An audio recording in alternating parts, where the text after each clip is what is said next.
Shabbat Shalom.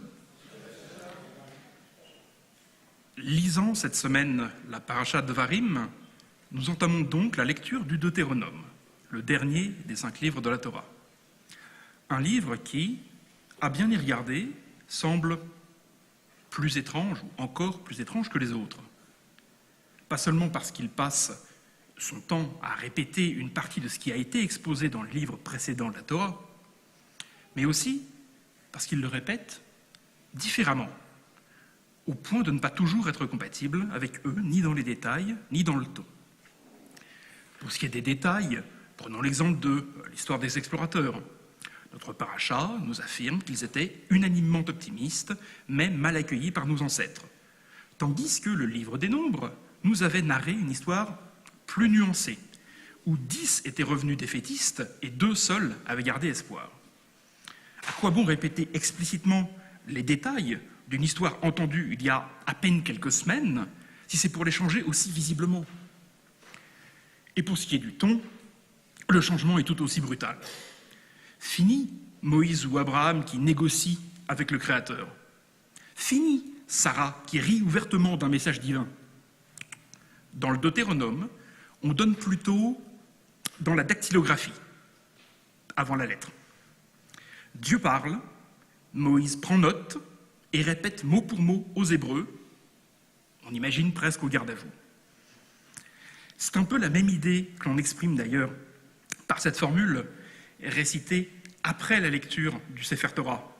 Vezot HaTorah asher sam Moshe lifnei bnei Israël. C'est-à-dire, voici l'enseignement que Moïse exposa aux enfants d'Israël, suivi de Alpi Adonai beyad Moshe, qu'on traduit souvent par tel que l'Éternel l'ordonna à Moïse, mais qui pourrait littéralement s'entendre comme de la bouche de l'Éternel par la main de Moïse. Quand je parle de dactylographie, je ne pense pas exagérer. Et même Maïmonide utilise le même registre quand il explique que Moïse a écrit la Torah tel un secrétaire sous la dictée de l'Éternel. Et d'ailleurs, c'est aussi l'idée du professeur Benjamin Sommer qui enseigne au Jewish Theological Seminary.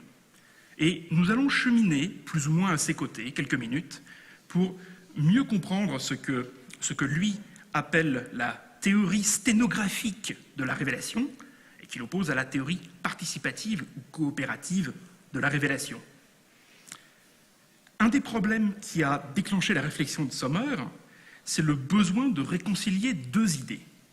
D'une part, l'idée que la Torah, nos saintes écritures, soient inspirées et aient des choses à nous enseigner, à nous, en tant que texte central de notre religion, et pas seulement comme, disons, littérature ethnographique.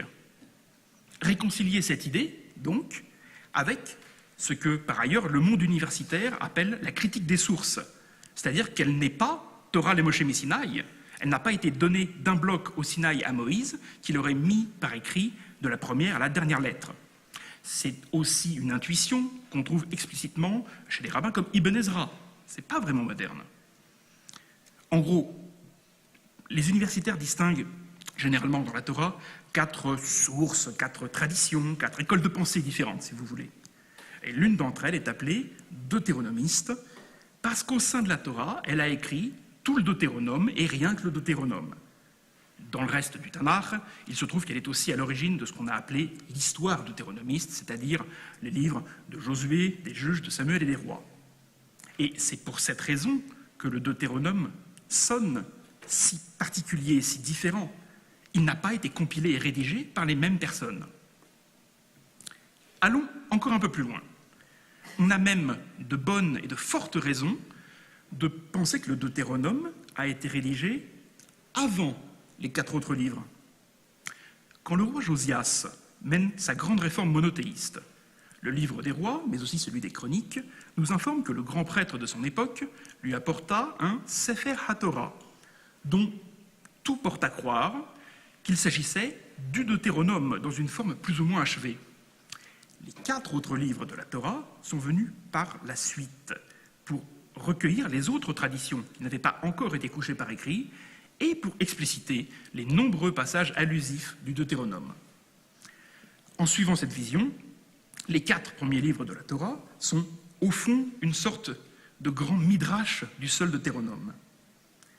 Mais Benjamin Sommer va encore un peu plus loin que ça. Parce qu'au fond, que s'est-il passé au Sinaï? Si on en croit ce qu'en dit la Torah, l'Éternel s'est adressé à nous, par le truchement de nos ancêtres, et nous a transmis une liste de commandements, à commencer par les 10 plus fameux. Mais rappelez-vous du verset qui suit immédiatement les 10 commandements. Le peuple vit le tonnerre et les éclairs. Voir le tonnerre, ça n'a aucun sens. C'est la marque d'un phénomène qui dépassait l'entendement des Hébreux. Si l'on croit sérieusement que Dieu est transcendant, alors se révéler aux Hébreux, c'est, d'une certaine manière, les mettre dans une situation qu'ils ne peuvent pas comprendre, qui les dépasse bien au-delà de ce que les plus malins d'entre eux peuvent même concevoir. Il y a de nombreux midrash précisément à ce sujet. Par exemple, ce petit midrash hassidique, dans toute la scène du Sinaï, nos ancêtres n'entendirent que la première lettre, un Aleph. Et vous savez qu'Aleph est muet. La révélation a été qualifiée par certains d'expérience saturée, d'expérience saturante. Et je pense que c'est encore sous-estimer la nature de ce qui nous arriva au Sinaï, qui est proprement incompréhensible, inconcevable, impensable. Et pourtant, cette expérience a tout de même un sens, parce que plus encore que de révéler sa loi au Sinaï, Dieu y révèle son existence.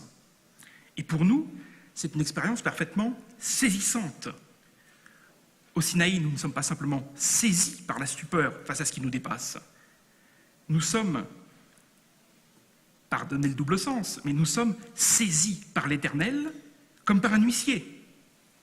L'expérience de la révélation et sa transmission nous interdit de vivre comme avant.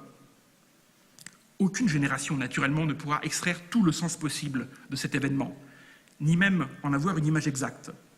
Mais comme le dit Rabbi Tarfon dans les Pirkei Avot, il ne t'appartient pas d'achever le travail, mais tu n'es pas libre pour autant de t'y soustraire. Et c'est en considérant ceci qu'on comprend mieux Abraham Joshua Heschel quand il écrivait que, au fond, toute la Bible est un immense midrash sur la seule expérience de la révélation. Un midrash sur lequel d'autres midrashim sont venus se coller par la suite, couche après couche, ajoutant quelque chose qui n'avait pas été perçu jusque-là, rectifiant une interprétation qui dérivait, parfois retirant discrètement une scorie égarée, mais toujours transmis à la génération suivante. La responsabilité de chaque génération est à la fois plutôt légère, transmettre cette tradition, assez sérieuse tout de même, transmettre la volonté de transmettre cette tradition, et tout à fait écrasante, transmettre comment garder cette tradition vivante. Parce que si chaque génération est invitée à contribuer et à continuer d'interpréter, pour autant toutes les interprétations ne se valent pas. Transmettre la connaissance de notre tradition, notre patrimoine commun, en même temps que la sagesse de ne pas la défigurer et peut-être même de l'aider à s'épanouir, ce n'est pas une mince affaire. C'est notre tâche de génération en génération. Shabbat Shalom.